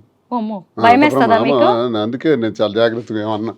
అంటే ఒక ఏంటలా క్షణం, భయపెట్టేస్తున్నారు ఆయన్ని మీరు? అంటే ఒక క్షణం అతను నాతో మాట్లాడకపోయినా నేను ఉండలేను అనమాట. ఒక క్షణం ఆ గ్యాప్ కూడా నేను తీసుకోలేను. ఏంటి శ్రీనివాస్ గారు, ఏం చేశారు మీరు అసలు? ఆ బాబాయ్, నాకైతే చాలా అసలు మీరు చాలా లక్కీ అండి. మీకు అనిపిస్తుంది ఎప్పుడైనా రియల్లీ లైఫ్ లో మీరు కొన్ని స్ట్రగుల్స్ నాకు పడ్డాను అని డబ్బులు ఆ పదవులు అవేం అక్కర్లేదు. డబ్బు ఇప్పుడు- కావాలంటే నాకు నేను సంపాదించుకోగలను, పదవి కావాలంటే నాకు నేను తెచ్చుకోగలను. నాకు ప్రేమ ఒక్కటే కావాలి, అది శ్రీనివాస్ గారి ఏజ్ నుంచి పరంగా కావాలనుకుంటున్నాను. చాలా గ్యాప్ ఉన్నప్పుడు కూడా ఇలా నా కోసం నాకున్న సమస్యలు, నాకున్న సవాళ్ళు, నాకున్న శత్రువులు, నాకున్న రాజకీయ ప్రత్యర్థులు, పరిస్థితులు, ప్రభావాలు, నష్టాలు, లాభాలు, ఇవన్నీ ములిగి తేలి జీవితం అది. ఇలాంటి పరిస్థితుల్లో ఆసరాగా అండదండగా ఉండవలసిన అవసరం తనకే ఉంది. ఇది ప్రేమ కాకపోతే, గత జన్మ సుకృతం కాకపోతే ఎందుకుంటుంది? నాది త్యాగం కాదు, తనదే త్యాగం. నిజంగా నా కోసం నిలబడి ఇన్ని చేస్తున్నప్పుడు ఏ మనిషి అయినా ఇంకెంతకన్నా ఏం కోరుకుంటాం? జీవితంలో పుట్టినాక ప్రేమనే కదా కోరుకుంటాం. అది తల్లి ప్రేమ, తండ్రి ప్రేమ, అక్క చెల్లెళ్ళు, అన్నదమ్ముళ్ళు, స్నేహితులు, ఆఖరికి ఇలా ప్రేమ, ఒక ఆడమగకి మధ్య ఉండేటువంటి ప్రేమ. ఈ ప్రేమతత్వమే మనల్ని ఇలా మార్చుతుంది. నిజంగా. అంటే మాధురి గారు, మీకు మీ లైఫ్ లో ఒక అసంతృప్తి, ఒక వాక్యూమ్ అనేది ఉండొచ్చు. ఒకవేళ అందరు ఆడవాళ్ళలాగే నచ్చకపోతే విడాకులు తీసుకొని వేరే జీవితాన్ని ప్రారంభించే అవకాశం కూడా మీకుంది. అయినా సరే ఎందుకు దువ్వాడగారే? ఎందుకంటే మీ చుట్టూ కూడా ఎంతో మంది మగాళ్ళు ఉండొచ్చు, ఎంతో అట్రాక్ట్ చేసే అవకాశాలు కూడా మీకు ఉండొచ్చు. అయినా సరే ఎందుకు ఈయనే నచ్చారు మీకు? పైగా ఇద్దరు పిల్లలు పెద్దవాళ్ళు అయ్యారు, వాళ్ళ ఇంట్లో ఉన్న ఇష్యూస్ ఇవన్నీ మీకు తెలుసు. అయినా సరే ఇంత ఏజ్ గ్యాప్ అంటే కావచ్చు, రకరకాల శ్రీనివాస్ issues గారు ఉన్నాయి. అన్నట్టు ఇది నిజంగా గత జన్మ బంధమేమో అని నాకు మిగిలిపోయిన, గత జన్మలో మేము మిగిలిపోయిన ప్రేమికులమేమో అని నాకు అనిపిస్తుంది. ఇంతమంది ఉంటే అతనే ఎందుకు నాకు కనెక్ట్ అయ్యారు, ఇంతమంది అమ్మాయిలు ఉంటే నేనే ఎందుకు శ్రీనివాస్ గారికి కనెక్ట్ అయ్యాను, మా ఇద్దరి మధ్యలోనే ఎందుకు ఇలా రిలేషన్షిప్ డెవలప్ అయింది, ఏదో గత జన్మలో మిగిలిపోయిన బంధం ఏమో నాకు కూడా అనిపిస్తుంది. శ్రీనివాస్ గారిలో అంటే కొన్ని క్వాలిటీస్ నాకు బాగా నచ్చాయి. తను చాలా హంబుల్, హానెస్ట్, స్ట్రైట్ ఫార్వర్డ్, నీతి నిజాయితీతో ఉంటారు. లంచం ఇలాంటివి ఏవి ఎవరు ఎంత చూపించినా అవి ఏమి లొంగరు. సో ఇవన్నీ కూడా అతను ఉన్న బెస్ట్ క్వాలిటీస్, చాలా రేర్గా ఉండే qualities. Like diamond, Kohinoor diamond లాగా ఎంతో ఎంతో రేర్ పీస్ లాగా, ఒక రేర్ యాంటిక్ పీస్ అనమాట దువ్వాడ శ్రీనివాస్ గారు. ఈ రోజుకి ఇలా చూసినా గానీ ఈ వీడియో కోసం వెనకబడే వాళ్ళు చాలా మంది ఉండొచ్చు కూడా. అంటే ఆవిడకున్న క్యారెక్టర్ అలాంటిది, ఆవిడకున్న క్వాలిటీస్ అలాంటివి. అయినా సరే అసలు మీకోసమే ఆవిడ అలా స్టాండ్ అయిపోయి ఉండడం, ఇంత పిచ్చిగా ప్రేమించడం మీకు ఎప్పుడైనా ఆశ్చర్యంగా అనిపిస్తుందా? ఆశ్చర్యమే కదా. నేను అదే అనుకుంటాను. నా జీవితం ఎప్పుడూ ఆ ఈర్ష్య, అసూయ, ద్వేషం, ఆధిపత్యాల మధ్య నడిచింది మా ఇంట్లో. ఇలాగే వెళ్ళిపోతానేమో. నేను కొన్నిసార్లు అనుకున్నాను, ఏంటబ్బా ఈ కుటుంబ జీవితం నాకు ఇలా ఉంది, పిల్లల కోసం బాధ్యత వహిస్తూ చాలా ఓర్పు సహనంతో ఉన్నాను. ఇలాగే రహస్యంగా వెళ్ళిపోవాలి. కొంత జీవితం అయిన తర్వాత నేనేమనుకునేవాడిని అంటే ఎక్కడికైనా ఆశ్రమానికి వెళ్ళిపోదాం అనుకునేవాడిని. లేదు, ఎక్కడైనా ఒక 5 ఎకరాల ల్యాండ్ తీసుకొని నీట్గా ఒక చిన్న కుటీరం వేసుకొని ప్రశాంతంగా ఒక్కడనే ఉంటాను, వ్యవసాయం చేసుకుని ఎవ్వరికీ రానివ్వను, నేను ఒక్కడిని ప్రశాంతం బ్రతుకుతాను, నాకు ఒక్కడిని కావాలి, ఏకాంతం కావాలా.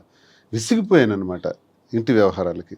అలా విసిగిపోయి నాకు, లేదా ఎక్కడికైనా వెళ్ళిపోదాం దూరంగా, ఇంక అయిపోయి 60 సంవత్సరాల తర్వాత ఇంక ఇదంతా క్లోజ్ చేసేద్దాం అని అనుకున్న నాకు మళ్ళీ ఆశలు చిగురించి నాకు ఒక ప్రేమ అంటే ఏంటో నాకు కూడా అర్థమయ్యేటట్టు, తెలిసేటట్టు, అది కూడా భగవంతుడు నాకు ఇచ్చాడంటే ఆ వెంకటేశ్వర స్వామికి ఏ జన్మలో నేను ఆ స్వామిని నమ్ముతాను ఎక్కువగా.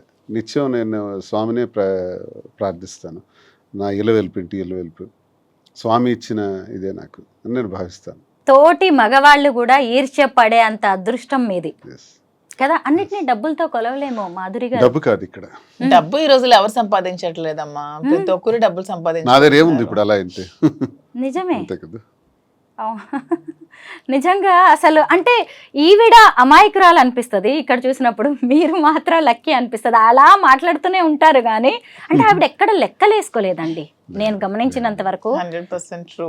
నిలబడాలని చూస్తుంది. ఇప్పుడు మా ఇంట్లో జరిగిన సంఘర్షణ తర్వాత ఈయనకు నేను తోడుగా ఉంటానని ఒక డెసిషన్ తీసుకున్నాను. అంతే. నేను ఒంటరిగా ఏం చేయాలో అర్థం కాని పరిస్థితిలో ఈమె తోడు నాకు ఒక ఆసరాగా దొరికింది అనమాట, ఒక చీకట్లో వెలుగులాగా.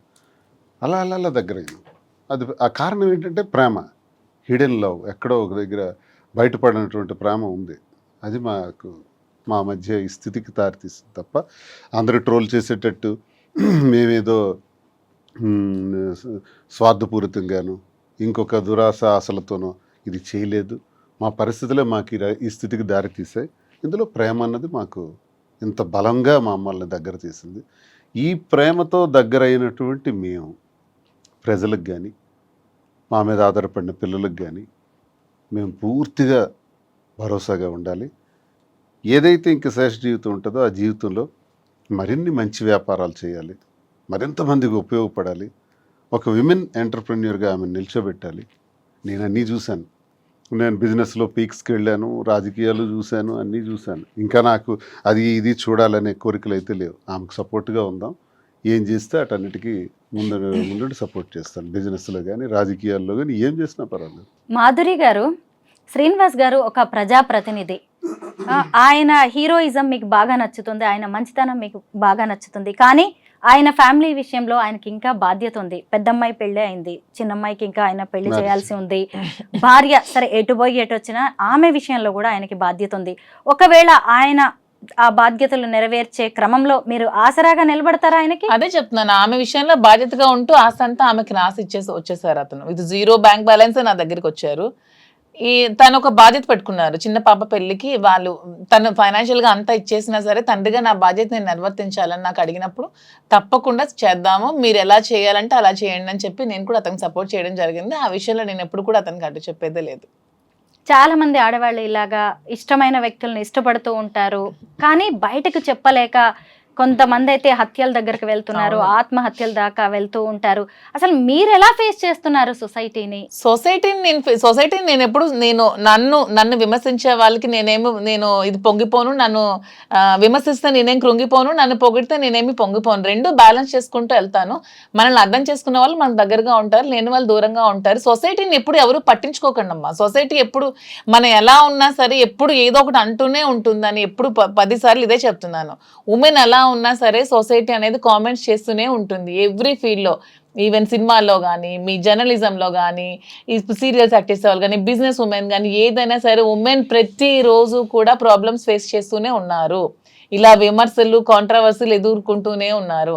మన ఇంట్లో కూర్చున్నా సరే పక్కింటోళ్ళు, పొరుగింటోళ్ళు, ఎదురింటోళ్ళు ఏవో ఒకటి మాటలు అంటూనే ఉంటారు. కానీ నీ కష్టం వచ్చినప్పుడు ఏ పక్కింటోడు, పొరుగింటోడు, ఏ సొసైటీ కూడా నీ దగ్గరికి రాదు. సో అలా అని మరీ విచ్చలవిడిగా ఉండమని నేనైతే చెప్పను. కానీ మీ నచ్చినట్టు, మీ మనసుకు నచ్చినట్టు, మీ వల్ల ఎదుటి వాళ్ళు ఇబ్బంది పడకున్నా, మీరు ఒక కన్నీరుకి కారణం కాకుండా ఒక జీవితానికి మీరు హ్యాపీగా లీడ్ చేయండి. అంతేగాని ఎవరి కోసం మీ లైఫ్ ని సాక్రిఫైస్ చేయకండి. సంఘంలో ఉంటూ సంఘానికి అన్యాయం చేయకూడదు. మనం అంతే. మోసాలు, అన్యాయాలు, అక్రమాలు, ద్రోహాలు, దేశ ద్రోహాలు చేస్తే ఈ సంఘంలో మనకు చెడ్డ పేరును తెస్తాయి. ఎదుటి మనిషి కన్నీటికి మనం కారణం కాకూడదు. ఎదుటి మనిషిలో సంతోషానికి మనం కారణం అయితే చాలు. ఆ సంతోషానికి కారణం కాకపోయినా పర్వాలేదు, కానీ కన్నీటికి మాత్రం కారణం కాకూడదు. ఈ ప్రిన్సిపల్స్ మనం ఎప్పుడైతే ఉంటామో వ్యక్తిగత విషయాలకి ఈ ప్రిన్సిపల్స్ ఉన్నప్పుడు వ్యక్తిగత విషయాలకు సంబంధం ఏంటి?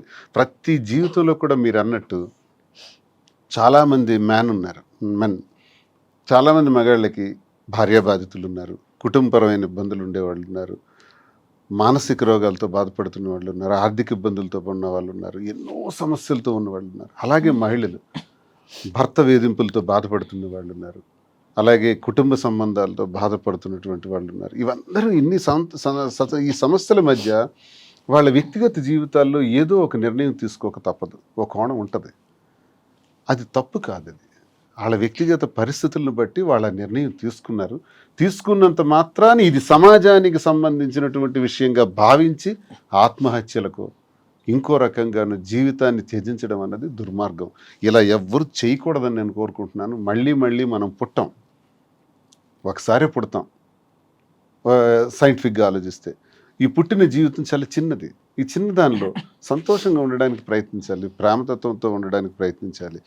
ఎవరి ఇష్టం వాళ్ళది, ఎవరి వ్యక్తిగతం వాళ్ళది. నీ మనసుకు నచ్చిందా, నీ మనసుకు నచ్చినట్టు నువ్వు చెయ్యి. ఒక సినిమాలో మహేష్ బాబు అంటాడు, you are the hero of your life. నిన్ను నడిపించుకునే శక్తి నీలోనే ఉంటుంది. అల్టిమేట్గా నీ విజయానికి నువ్వే కారణం, నీ పతనానికి నువ్వే కారణం, పక్కోడు కాదు. సో మనం జీవితాన్ని మనం చక్కగా నడిపించుకుందాం. ఇందులో ఒకరికి బాధ కలిగించకుండా ఉండాలనుకునే నీ ప్రిన్సిపల్ నువ్వు పెట్టుకుని అన్నీ చేసుకోయే నష్టం లేదు. ఇదేం తప్పు కాదు.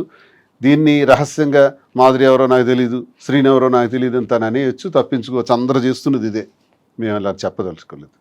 చేసింది స్పష్టంగా క్రిస్టల్ క్లియర్గా. నేను పొలిటీషియన్ అయినా, రాజకీయాల్లో ఇలా ఉండకూడదు, ఇలా మాట్లాడకూడదు, ఇలా చేయకూడదు అనుకునే వాళ్ళకి కూడా నేను చేసింది స్పష్టంగా చెప్పాను. మీరు చేసింది చెప్పలేకపోతున్నారు. మీ షర్టు విప్పితే ఉన్న మచ్చలన్నీ కూడా తెలుస్తాయి. నా షర్టు విప్పాను కాబట్టి నా మచ్చల గురించి విమర్శకులు మాట్లాడుతున్నారు. విమర్శకులు మీ షర్ట్లు కూడా విప్పితే మీ మచ్చలు కూడా బయటకు తెలుస్తాయి. దయచేసి విమర్శించి మీరేదో స్వర్గం నుంచి దిగి వచ్చినట్టు మాట్లాడద్దు. ఇలాంటి విమర్శల వల్ల చాలామంది జీవితాలు త్యజించుకుంటున్నారు, ఇలాంటి మాటల వల్ల. అలాంటి వాళ్ళకి మేము ఉదాహరణగా ఏం చెప్తున్నాం అంటే ధైర్యంగా ఉండండి, ఎవరిని ఖాతరు చేయకండి, విమర్శల్ని పక్కన పెట్టండి. విమర్శించేవాడు పనికి మాలినవాడు, చేతగాని వాడే విమర్శిస్తాడు. మహిళ స్ట్రాంగ్గా ఉండాలని చెప్తాము, బాగా చదువుకోవాలి అంటాము, ఉద్యోగాలు చేయాలంటాము, అంతరిక్షంలో కూడా ఆడది వెళ్ళాలని చెప్తాం.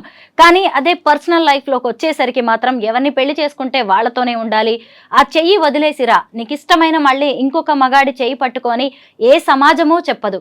కానీ ఇప్పుడు వీటన్నిటిని కూడా బద్దలు కొట్టారు మాధురి గారు. మీరేమంటారు మహిళలకు సంబంధించిన హిందూ ఈ సాంప్రదాయ విషయంలో? ప్రకారం పెళ్లిళ్ళు ఉంటే మరి డైవోర్స్ సిస్టమ్ అనేది ఎందుకు తీసుకొచ్చారు అసలు? అది తీసుకురాకుండా ఉండాల్సింది కదా. మరి ఎందుకు డైవోర్స్ సిస్టమ్ అనేది ఎందుకు వచ్చింది అసలు? అది తప్పదు. మరి అది ఉండకూడదు. అప్పుడు ఒకరితో పెళ్లి చేసుకుని ఆగిపోవాలంటే డైవోర్స్ సిస్టమ్ ముందు బ్యాన్ చేయాలి. వివాహాలకు వచ్చేటప్పుడు తల్లిదండ్రులు అనేవాళ్ళు పెంచాలి, పోషించాలి, చదివించాలి, ఉన్నత స్థాయికి తీసుకురావాలి, అన్ని చేయాలి. వివాహం వచ్చేటప్పటికి ఆ వ్యక్తిగతంగా ఆ బిడ్డకున్న ఆలోచననే మనం ప్రొటెక్ట్ చేయాలి, మగవని ఆడవని. ఇప్పుడు నా కూతురు ఉంది, పెద్ద కూతురు. నేను ఒక ఇష్టమైన ఒక వ్యక్తిని పెళ్లి చేసుకుంటాను, ఓకే గో హెడ్ అన్నాను. మ్యారేజ్ చేసుకుంది. అలాగా డబ్బులు గట్టిగా ఖర్చు పెట్టి పెళ్లి చేశాను, నేనేం వద్దనలేదు. అసలు ఇంతవరకు మీకు ఒక విషయం చెప్పినా, అబ్బాయి ఏ క్యాస్ట్ కూడా శ్రీనివాస్ గారు తెలియదు. నేను పట్టించుకోను. నీకు ఇష్టం కదా చేసుకో అంటే నేను ఆచరించి నేను చెబుతున్నా. నేను తండ్రినే. ఇలా ఆచరించే తండ్రులు ఎవరైనా ఉంటే వాడు ఒక మూర్ఖుడు, చేతగానివాడు. పిల్లలని ఒక స్థాయికి తీసుకురావటమే నీ బాధ్యత. వాళ్ళ జీవితం వాళ్ళది, వాళ్ళకి విడిచిపెట్టాలి. చాలామంది తల్లిదండ్రులు ఏమనుకుంటారంటే నా కొడుకు నాకు చల్లగా నాకు చూడాలి, కోడలు వచ్చిన తర్వాత ఆ కోడల్ని వాళ్ళిద్దరు సంతోషంగా ఉంటే దాన్ని జెలస్గా ఫీల్ అయ్యి నన్ను నిర్లక్ష్యం చేస్తున్నాడు నా కొడుకు అంటారు. తప్పది. పెళ్ళయిన తర్వాత ఇంక నీ కొడుకుతో నీకు సంబంధం వద్దు, నీ కూతురుతో నీకు సంబంధం వద్దు. వాళ్ళు హాయిగా బ్రతకని, నీ కాళ్ళ మీద నువ్వు బ్రతుకు. బాగులేనప్పుడు వాళ్ళే వస్తారు, లేనప్పుడు దేవుడు ఉన్నాడు చూస్తాడు. అంతేగాని లేనిపోని ఆలోచనలు పెట్టుకొని మారుతున్న ఈ జనరేషన్లో ఇంకా మనం అన్ని విషయాల్లో తలదూర్చడం వల్ల ఈ గొడవలు వస్తాయి, స్పర్ధలు వస్తాయి, విడిపోతారు, గొడవలు పడతారు. పిల్లల్ని అంతవరకు అల్లారు ముద్దుగా పెంచుతారు. పెంచినప్పుడు ఇష్టం వచ్చినట్టు పెళ్లి చేయమంటే హత్యలు చేస్తున్నారు, పరువు హత్యలు అంటున్నారు. కులం ఏమైనా తిండి పెడుతుందా? క్యాస్ట్కి ఏముందా? అందరూ హ్యూమన్ బీయింగ్సే కదా. ఈ క్యాస్ట్ ఫీలింగ్ ఎందుకు అసలు? మాధురి గారు, మీరు శ్రీనివాస్ గారిని ఏమని పిలుస్తారు? నేను రాజా అని పిలుస్తాను. ఎందుకని? ఆయన కింగ్ అనా? అలాంటి క్వాలిటీస్ ఉన్నాయని. ఏంటండి రాజాకు ఉండే క్వాలిటీస్ చెప్పండి. ఎంతకన్నా క్వాలిటీస్ ఏముంటుంది? ప్రజల కష్టం ఉందంటే అక్కడ వెళ్ళి అతను ఉంటారు. 600 100 వాళ్ళ కష్టంలో ప్రతి క్షణం పాలు పంచుకుంటారు. అంతకన్నా ఇంకేం ఉండాలి క్వాలిటీస్ కింగ్కి? అందుకే నాకు ఎప్పుడు రాజాలా కనిపిస్తాడు. సినిమాల్లో చూస్తాం కదా హీరోస్ ని, మీకు రియల్ లైఫ్ లో హీరో మీరు అన్యాయం జరుగుతుంది అంటే ఆడు ఎవడైనా నేను విడిచిపెట్టే ప్రసక్తి లేదు, నిలబడిపోతాను అడ్డంగా. రాజకీయం కోసం అడ్డదారులు తొక్కరు, ఎవరి కాళ్ళు పట్టుకోడు, ఎవరికి రిక్వెస్ట్ చేయడు, ఎవరికి బెక్ చేయడు. ఎవరైనా ఇతని పైన ఉన్నారు వాళ్ళకి వెళ్ళి బతిమాలితే నాకు ఈ పదవి వస్తుంది అంటే పదవి లేకపోయినా పర్వాలేదు, నేను మాత్రం ఇలాగే ఉంటానంటారు.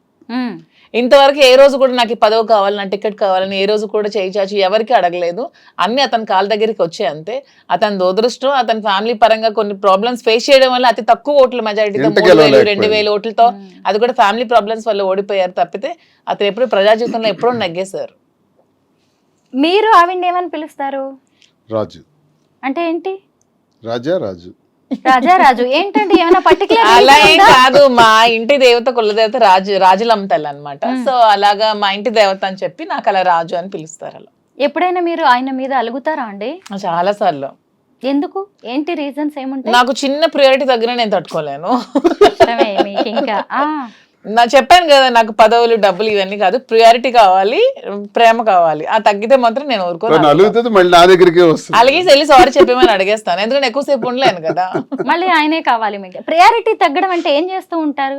అంటే ఏదైనా చిన్న కోపం వచ్చింది అనుకో, నాతో ఒక అరగంట ఇలా మాట్లాడడం మానేస్తారు. ఆ అరగంట మాట్లాడడం మానే నేను తట్టుకోలేను. సో ఆ గ్యాప్ లో కూడా వెళ్ళి త్వరగా నాకు సారీ చెప్పి మాట్లాడాయని చెప్తా. ఏడ్ చేస్తారా ఎప్పుడైనా మీరు? ఏడుస్తాను కూడా. అమ్మో, మీకు 2 అమ్మాయిలు కాదు 3 అమ్మాయిలు కదా. కొంచెం చైల్డిష్ పాపం. తను గడుసు దాన్ని అనుకుంటారు కానీ ఇన్నోసెంట్. నేను అనుకోవట్లేదు గడుసుదాన్ని అని, చూసే వాళ్ళైనా సరే మీరు చాలా సెన్సిటివ్, ఐఎమ్ వెరీ సెన్సిటివ్. చెప్తున్నాను కదా, ఎవరో వచ్చేదో కష్టం ఉందంటే వెంటనే అతను చెప్పకుండా కూడా డబ్బులు ఇచ్చేస్తూ ఉంటాను. ఇది కూడా నేను ఎందుకో గమనించాను, కొంచెం మంచి హార్ట్ విడిది. ఎన్నోసార్లు తిట్లు కాస్తాను, అతను తెలియకుండా చాలా మంది వస్తూ ఉంటారు, అమ్మాయి ఇలా ఉందంటే అది నిజమో తెలుసుకోకుండా ఇచ్చేస్తూ ఉంటాను. చాలా సార్లు తిట్టారు కూడా, తెలుసుకో ముందు నిజమా కాదా అని. నాకు తెలిసి చాలా మంది 50 లక్షలు తను వడ్డాణం ఇచ్చేయటం, వడ్డాణం ఇచ్చేసారా? మరేంటి ఎవరికండి? ఏమైంది కారణం ఏంటంటే వాడికి పాపం ప్రాబ్లం లో ఉన్నాడు, ఏదో ఫంక్షన్ ఉంది వాళ్ళ కూతురుది, మెచ్యూరిటీ ఫంక్షన్, అందుకే ఇచ్చేసానంటే. ఏం చేశారు? అలాగే ఎన్నో దానాలు ధర్మాలు, వడ్డాణం వెనక్కి ఇవ్వట్లేదు, అప్పులని అడుగుతుంటే ఇచ్చేయటమే. మానుకున్నాను స్ట్రాంగ్. మీరిద్దరు గిఫ్ట్స్ ఇచ్చుకుంటూ ఉంటారు, ఏం తక్కువైందని ఇలాగా చిన్న చిన్న గిఫ్ట్స్. ఆవిడ వడ్డానాలే ఆవిడ దానం చేసేస్తుందంటే గిఫ్ట్స్ ఇచ్చుకోవడం అని కాదు, శ్రీనివాస్ గారు వాడే ప్రతి వస్తువు కూడా నేను కొనిపెట్టిందే పెట్టుకోవాలని అదొక చిన్న. ఏమి ఇచ్చారు ఇప్పటిదాకా గిఫ్ట్స్ ఆయనకి? ఇప్పుడు రింగ్ ఉందనుకో, అది నేనే దగ్గరుండి చేయిస్తాను, అది నేను చేస్తే పెట్టుకోవాలి. ఈ బ్రాస్లెట్ నేనే ఇచ్చి అదే పెట్టుకోవాలి, అతని దగ్గర ఎన్ని ఉన్నా పెట్టుకోవాలి, నేను ఇచ్చిందే పెట్టుకోవాలి. అలా ఉంటుంది నాకు చిన్న ఫీలింగ్. శ్రీనివాస్ గారు అనిపిస్తుందా ఇంత ప్రేమను భరించడం కూడా కష్టమే అని? చాలా అదృష్టవంతుడిని. అదృష్టం నిజంగానే. అవును, మీరే అదృష్టవంతుడిని, వెంకన్న దయ్య. అంతేనండి నిజంగా. మీరిద్దరు భలే మీడియా ఫ్రెండ్లీ. అసలు అందరికి ఎవరికైనా ఇంటర్వ్యూ. మీడియా ఫ్రెండ్లీ కాదు, friendly to everyone, public people అంతే. మీడియా అంటే మాకు స్పెషల్ గౌరవం కూడా, నిజంగానే. నేను చిన్నప్పటి నుంచి రాజకీయాల్లో కూడా మీడియాకి ఎక్కువ ప్రాధాన్యత ఇచ్చుకుని వచ్చేవాడిని. నేను నా ఎలివేషన్ కూడా మీడియా చేశారు నన్ను. వాళ్ళే నన్ను రాజకీయంగా ఈ స్థాయికి తీసుకొచ్చారు. ఆ ప్రేమ ఎప్పుడూ ఉంటది మీడియాలో. మీడియా పట్ల ఎవరు అనుచితంగా బిహేవ్ చేస్తే నచ్చదు, ఎందుకంటే మీ మీడియా వాళ్ళే మమ్మల్ని పైకి తేవాలన్నా మమ్మల్ని చేయాలన్నా చాలా ఇదిగా ఉంటారు. టెక్కల్లో సామాన్యమైన విలేకరు దగ్గర నుంచి జిల్లా రాష్ట్రం వరకు అందరితో సమానంగా ఉంటాం, అందరితో క్లోజ్ గా ఉంటాం. నేను చాలా సార్లు టెక్కల్ మీడియా అంతా నాకు ఫ్రెండ్లీ. మాధురి మేడం అంటే మా మీడియా అందరికి ఇష్టం, ఎందుకంటే పాపం వాళ్ళందరూ చాలా కష్టపడుతూ ఉంటారు, సాలరీస్ ఉండవు, ఏ ఉండవు. పాపం వాళ్ళ ప్యాషన్ తో ఈ మీడియాలో చాలా మంది పని చేస్తూ ఉంటారు. వాళ్ళందరికీ నేను ఎప్పుడు సపోర్ట్ చేస్తూ ఉంటాను. ఎప్పుడైనా ఎవరైనా ఏదైనా అడగండి, ఇచ్చేస్తారనుకుంటా కొంచెం. అయితే మీ కపుల్ని చూసాక కొంతమంది దీన్ని పాజిటివ్ గా చూస్తున్న వాళ్ళు ఉన్నారు, నెగిటివ్ గా చూస్తున్న వాళ్ళు కూడా ఉన్నారు. అయితే కామెంట్స్ విపరీతంగా వస్తూ ఉంటాయి, అప్రిషియేట్ చేసే వాళ్ళకంటే కూడా చాలా నెగిటివ్ కామెంట్స్, ట్రోలింగ్. ఇప్పుడు ఈ ఇంటర్వ్యూ మీద కూడా ఖచ్చితంగా ట్రోలింగ్. నేను ఎంక్వైరీ చేశాను. మెయిన్ ఏంటంటే మేము పవన్ కళ్యాణ్ లేకపోతే లోకేష్ చంద్రబాబు నాయుడు విమర్శిస్తాం, కానీ ఆ పొలిటికల్ పీపుల్ కొంతమంది చేస్తున్నటువంటి కామెంట్స్, అవి పొలిటికల్ యాంగిల్లో మేమంటే పడని వ్యక్తులు మా శత్రువులు ఒకే ఐడి నుంచి ఒక 10 కామెంట్స్ వస్తాయి, మీరు చూడండి. అందులో ఒకే ఐడి నుంచి 10 ఉంటాయి వరుసగా. అది కావాలని ఇది కొన్ని ఐడీలు క్రియేట్ చేసి ఫాల్స్ ఐడీలతో కూడా చేస్తారు. అవి రియల్ పీపుల్ కారండి, ఆ కామెంట్స్ని పట్టించుకోవాల్సిన అవసరం లేదు. ఒకవేళ రియల్గా చేసినా ఖాతరు చేయాల్సిన అవసరం లేదు. దిస్ ఈజ్ మై లైఫ్, నేను ఇలా డెసిషన్ తీసుకున్నాను, మేము ఇద్దరం ఇలా ఉంటున్నాం, మేము చెప్తాం, ఇంకేం చెప్పాలి చెప్పండి. కానీ ఎవరు ఏమనుకున్నా కానీ మనకి నచ్చిందే చేయాలి, మన జీవితం మనది అని నిజంగా మీ ఇద్దరు చాలా మందికి అయితే ధైర్యాన్ని ఇచ్చారు. ఏ మాటకు ఆ మాటే. అది మాత్రం ఒప్పుకొని తీరాలి, నన్ను కూడా తిడతారేమో. మీరు మంచి చేశారు. ఎందుకంటే నిజంగా ఒక రిలేషన్ లో అంత బలవంతంగా ఉండడం కంటే బయటకు వచ్చి నచ్చిన వ్యక్తుల్ని, పైగా మీరు ఎక్కడా దాచిపెట్టలేదు దేన్ని కూడా. అదే అంటున్నాం కదా, నేను ఫస్ట్ టైం ఇంటర్వ్యూ ముందుకు వచ్చాను, అప్పటికే మేము 2 years నుంచి ఉన్నాము, మా పబ్లిక్ అందరికీ తెలుసు. వచ్చి ఓపెన్ గా చెప్పాను, దాన్ని కూడా చాలా ట్రాల్స్ చేశారు, ఫేస్ చేశాను అంతే. శ్రీనివాస్ గారు నాకేం సంబంధం లేదు, అతను ఎవరో నాకు తెలియదు అని చెప్పి నేను ఉండొచ్చు, అందరూ చేసేటట్టు సీక్రెట్ గా మేము కలవచ్చు, కలిసి ఉండొచ్చు, అన్నీ చేయొచ్చు. అలా ఏమీ లేదు, ఓపెన్ గా ట్రాన్స్పరెంట్ గా క్లియర్గా క్రిస్టల్ క్లియర్గా ఉన్నాం. మా తెలంగాణలో మీరు స్టార్ట్ చేయబోయే saris and jewellery business super success అవ్వాలని మేమైతే కోరుకుంటున్నాం. Thank you so much. మేము కూడా నాకు ఆ ఎప్పుడో నమ్మకం customers అయితే లాగా. ఉంది తెలంగాణ పీపుల్ మీద, నాకు సపోర్ట్ చేస్తారని, నన్ను ఆదరిస్తారని, నాకు ఈ బిజినెస్ కి 100% వాళ్ళు చేయూతం ఇస్తారని నమ్మకం అయితే నాకు ఖచ్చితంగా చాలా ఉంది. మంది తెలంగాణ పీపుల్ మేము కష్టాల్లో ఉండేటప్పుడు ఇక్కడ నుంచి ఫోన్స్ మహబూబ్ నగర్, నిజామాబాద్, హైదరాబాద్ ఈవెన్ నా పవర్ కట్ చేసినప్పుడు వానైతే నాకు ఇంటికి రావాలా, మేము వస్తాం ఇక్కడ అక్క, నుంచి. మేము హెల్ప్ చేస్తామని ఎక్కడెక్కడి నుంచో నాకు కాల్స్ చేసి చాలా చాలా సపోర్ట్ సపోర్ట్ విచిత్రంగా తెలంగాణ నుంచి support. చాలా ఎక్కువ వచ్చింది. అందుకే విశాఖపట్నంలో ప్రారంభిద్దాం బిజినెస్ అనుకున్నాం. మాకు నూనెను హైదరాబాద్లో ప్రారంభిద్దాం, 2 రాష్ట్రాల్లో కూడా మనకి అదొక వైడ్ ఇది వస్తుంది, అక్కడే చేద్దాం అని మనసు మార్చుకొని మళ్ళీ ఇక్కడికే వచ్చాం. ప్రేమాభిమానాలు, ప్రజలు ఇవన్నీ మర్చిపోలేనివి. మా కష్టాల్లో మాకు ఎంతమంది కాల్ చేసి నిలబడ్డారు అనేది మాకు తెలుసు. మీ వాళ్ళకి బేస్ ధన్యవాదాలు. ఆంధ్ర అయినా కానీ మా కోసం మీరు ఇక్కడికి వచ్చేసి కొత్త బిజినెస్ స్టార్ట్ చేయడం, మీ జీవితం కూడా అండి ఖచ్చితంగా ఈ సెకండ్ ఇన్నింగ్స్ అనేది అద్భుతంగా ఉండాలి. మీ పర్సనల్ లైఫ్ కూడా, ప్రొఫెషనల్ లైఫ్ కూడా ఖచ్చితంగా ఈవెన్ నేను సినిమాల్లోనో సీరియల్స్లోనో ఎక్కడో స్టార్ లాగా అయితే చూస్తాను. Thank you so much. Thank you, Thank you ma. so thanks to you both. Thank you.